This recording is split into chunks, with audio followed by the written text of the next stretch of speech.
വൈകിട്ടാകുമ്പോൾ അപ്പൂസിന് കുറച്ചു നേരം ലാപ്ടോപ്പ് കാണൽ പതിവാണ് ട്ടാ. ഇന്ന് നിച്ചൂസിന്റെ ചെറുപ്പത്തിലെ ഓണത്തിന്റെ വീഡിയോ ഉണ്ട് കണ്ടുകൊണ്ടിരിക്കുന്നത്. നിച്ചൂസ് ആണെങ്കിൽ പഠിക്കാണെന്നും പറഞ്ഞിട്ട് ബുക്കൊക്കെ മറിച്ചിരിക്കുന്നുണ്ട് കേട്ടോ. അങ്ങനെ ഇടയ്ക്കൊന്ന് നിച്ചൂസും വീഡിയോയിലേക്ക് നോക്കിയപ്പോഴാണ് ഒരു കാര്യം ഓർമ്മ വന്നത്.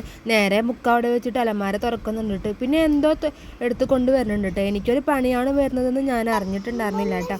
നിച്ചൂസിന്റെ കഴിഞ്ഞ കൊല്ലത്തെ പട്ടുപാടയാണ് ഇത്. സെലിബ്രേഷൻ ഇട്ടിട്ട് പിന്നെ അത് തൊട്ട് നോക്കിയിട്ടുണ്ടായിരുന്നില്ല. ഈ പ്രാവശ്യത്തെ ഓണം കഴിഞ്ഞിട്ടാണ് ഈ വീഡിയോ അപ്ലോഡ് ചെയ്യുന്നത്. കുറച്ച് വൈകിപ്പോയി.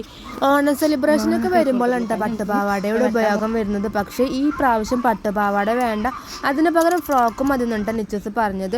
അങ്ങനെ പട്ടുപാവാട ഞെറിയൊക്കെ അഴിച്ചിട്ട് തേച്ച് എടുത്തിട്ടുണ്ട് കേട്ടോ. പിന്നെ നിച്ചൂസിൻ്റെ അളവിൽ കട്ട് ചെയ്ത് സ്റ്റിച്ച് ചെയ്തിട്ടുണ്ട്.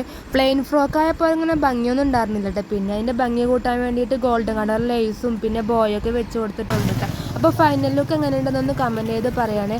അപ്പോൾ ഇത്രയൊക്കെ ഉള്ളൂ. Tata, bye bye.